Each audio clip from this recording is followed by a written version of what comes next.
On the afternoon of November 24th, 1971, the day before Thanksgiving, a man in his mid-40s walked up to the ticket counter at Portland International Airport in Oregon. He paid cash for a one-way ticket to Seattle. He gave his name as Dan Cooper. He boarded Northwest Orient Flight 305 a short time later and took seat 18C near the rear of the aircraft. He ordered a bourbon and soda. He smoked 2 cigarettes. He passed a folded note to one of the flight attendants.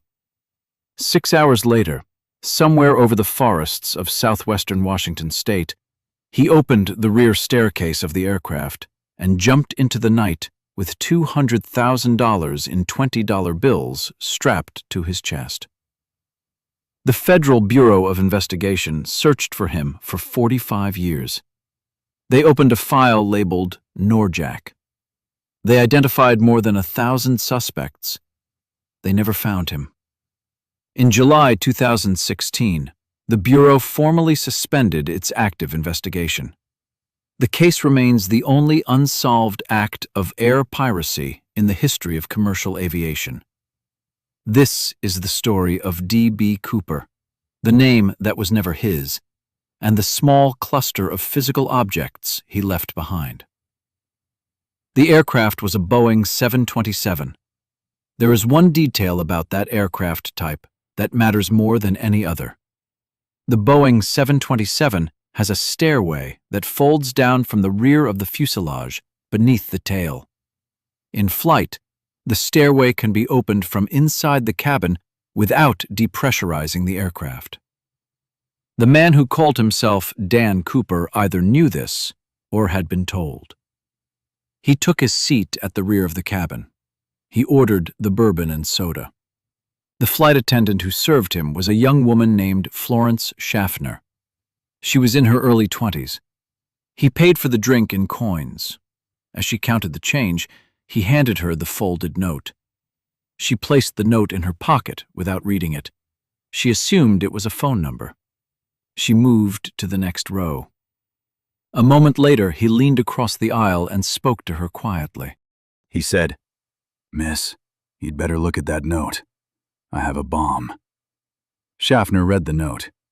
The handwriting was neat. The note explained that he was carrying a bomb in his briefcase, that he wished her to sit beside him, and that he wished her to write down his demands. She sat beside him. He opened the briefcase. Inside were 2 cylinders, several wires, and a battery. The cylinders were red. The wires were attached to a switch. He closed the briefcase. He dictated his demands. $200,000 in $20 bills in a knapsack, 4 parachutes, a fuel truck waiting at Seattle to refuel the aircraft for a second flight. He told her the aircraft was to land at Seattle, the passengers were to be released, and the aircraft was then to fly to Mexico City. Schaffner carried the note forward to the cockpit. The captain, William Scott, called Northwest Orient Operations on the radio. By the time the aircraft entered Seattle airspace, the FBI was already in contact with the airline. The aircraft circled Seattle for almost 2 hours, while the money and the parachutes were assembled. The FBI made one decision in those 2 hours that would later attract the attention of every investigator who came after them. They photographed every $20 bill. The serial numbers of all 10,000 notes were recorded onto microfilm. Many of the bills were from a 1969 Federal Reserve issue with serial numbers beginning with the letter L. The parachutes were obtained from a local civilian skydiving school. 2 front packs and 2 backpacks. One of the backpacks was, by accident or by design, an inert training pack that had been sewn shut. It could not have opened in flight. The FBI noticed this only after the parachutes had been delivered to the aircraft. They considered substituting a working pack and decided against it. They reasoned that he had asked for 4 parachutes, possibly to suggest that he intended to take a hostage, and they did not wish him to inspect the chutes too closely. The aircraft landed at Seattle-Tacoma International Airport at 5:39 in the afternoon. It taxied to a remote stand. The money and the parachutes were carried up the rear stairs by an airline employee. The 36 passengers were released. They walked across the apron in the rain. Most of them did not yet know there had been a hijacking. The aircraft was refueled. The crew remained on board. The hijacker remained at the rear of the cabin. He had instructed the captain to keep the aircraft at low altitude, below 10,000 feet, with the landing gear down and the rear stairway open on a heading toward Mexico. At 7:40 in the evening, the aircraft took off from Seattle and turned south. It climbed to 10,000 feet. The cabin was kept unpressurized. The rear stairway was deployed in flight. The hijacker had ordered the crew to remain in the cockpit. The intercom was switched off. At 8:24, somewhere over the southern part of Washington state, a small light on the cockpit panel indicated that the aft door was open. The captain spoke to the cabin over the intercom. There was no answer. The aircraft continued south for several hours and landed in Reno, Nevada, just before 11 o'clock that night. The crew descended the rear stairway with caution. The cabin was empty. The hijacker, his briefcase, and a bag containing the money were gone. One of the 4 parachutes had been left behind. It was the inert training pack. He had jumped, by the FBI's eventual estimate, somewhere in the forested hills north of Portland, in darkness, in a winter rainstorm, into terrain he had never seen. The search began before sunrise. By dawn, the United States Air Force had aircraft in the sky. Helicopters from the Oregon Army National Guard joined within hours. Local sheriffs deputized hundreds of volunteers. A military exercise involving infantry from Fort Lewis was redirected into the Cowlitz River drainage. They searched for weeks. They expanded the search area. They walked grid patterns through forests so dense that 2 men 20 feet apart could not see one another. They found nothing. No body, no parachute, no money, no briefcase. In February 1972, the FBI released the serial numbers of the marked $20 bills to banks across the country. Tellers were instructed to compare against the list. Years passed without a single match. The case became part of the cultural background of the United States. It produced songs, novels, made-for-television films, 2 Hollywood features, and a steady stream of confessions on deathbeds and in bars. None of the confessions ever held up under examination. Each new suspect, when investigated, dissolved into an alibi or a contradiction. The name D.B. Cooper itself was a press error. A reporter on Deadline misheard the name Dan Cooper from a police source, or confused it with a man named D.B. Cooper, who had been briefly questioned by police in Oregon as part of the early canvassing. That second man had no involvement and was quickly cleared. By the time the error was corrected, the name had been printed on the front page of every paper on the West Coast. It stayed. The case appeared for 9 years to have no physical traces at all. Then, on a February afternoon in 1980, a family from Vancouver, Washington, drove out to a sandy bend on the Columbia River for an afternoon picnic. The site was called Tena Bar. The 8-year-old son of the family was named Brian Ingram. Brian was helping his father clear a patch of sand for a fire. He found 3 bundles of cash. The bundles were rotted. The rubber bands had decomposed. The bills inside were partially decayed, but still legible. Brian's father took the cash to the local police. The serial numbers were checked against the FBI's list. They matched. The bills were part of the ransom that Dan Cooper had been carrying when he jumped. There were $5,800 in the find. The remainder of the $200,000 has never been recovered. The discovery raised more questions than it answered. The cash had been buried in sand on a riverbank some distance from the area where the FBI believed Cooper had jumped. The geology of the site was studied by hydrologists and engineers. There was no agreed explanation for how the money had arrived there. Some argued the river had carried it. Others argued that the layering of the sand around the bundles was inconsistent with deposition by water.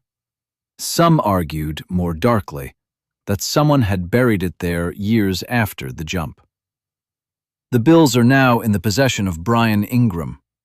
He was permitted to keep them after the FBI completed its analysis. Several other physical items remained in the FBI's possession from the night of the hijacking. A set of cigarette butts from the cabin ashtray. Several latent fingerprints lifted from surfaces inside the cabin. A small black clip-on tie that the hijacker had been wearing and had removed before the jump. The tie became, decades later, the most important object in the investigation. It was a J.C. Penney tie, an inexpensive brand. It had a clip rather than a knot. The hijacker had taken it off, rolled it neatly, and placed it on his seat before he stood and walked to the rear of the aircraft. In 2009, the FBI permitted a team of independent scientists to examine the tie under conditions of strict custody. They found, embedded in the fabric, more than 100,000 particles of microscopic foreign material. Most were ordinary household and environmental dust.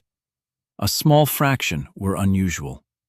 The unusual fraction included particles of pure, unalloyed titanium. It also included traces of bismuth. In 1971, neither material was widely available outside specific industrial settings. Pure unalloyed titanium was used in the fabrication of certain aerospace components, including engine parts for Boeing aircraft. Bismuth was used in specialized metallurgical processes. The most cautious interpretation was that the man wearing the tie had spent time in or near a facility that worked with these materials. Possibly an aircraft manufacturer, possibly a defense contractor, possibly simply a chemical engineering plant. The team did not name a suspect.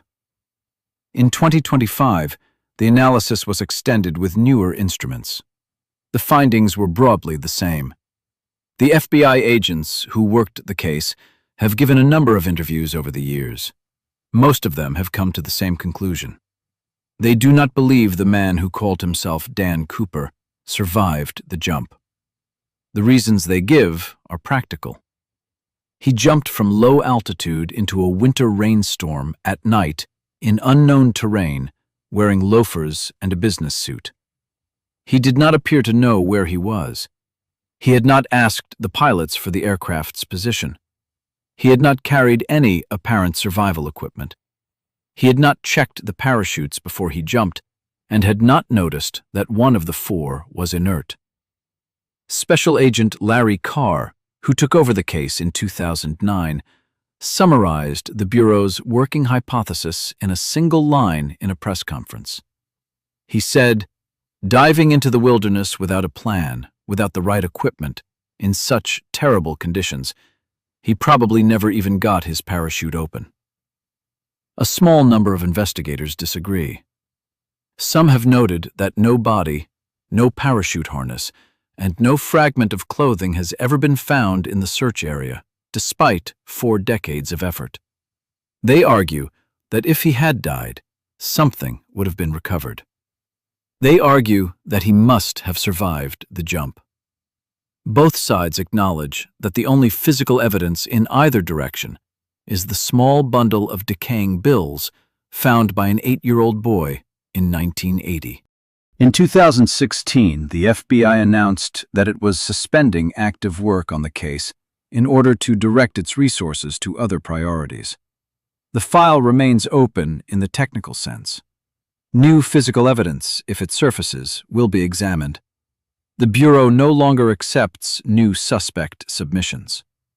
The man who called himself Dan Cooper, if he survived the night of November 24, 1971, would now be in his late 90s. If he did not survive, $200,000 in $20 bills, less the small portion recovered by Brian Ingram, has been somewhere in the forests of southern Washington for more than 50 years. Some of it is presumably still there. The FBI's official position is that no living person has ever been identified with the level of certainty required for a federal indictment as the man who passed a note to a flight attendant on the afternoon before Thanksgiving in 1971. The note itself was returned to him by the flight attendant after she had memorized its contents. He had asked for it back. He took it with him when he jumped. It has not been recovered.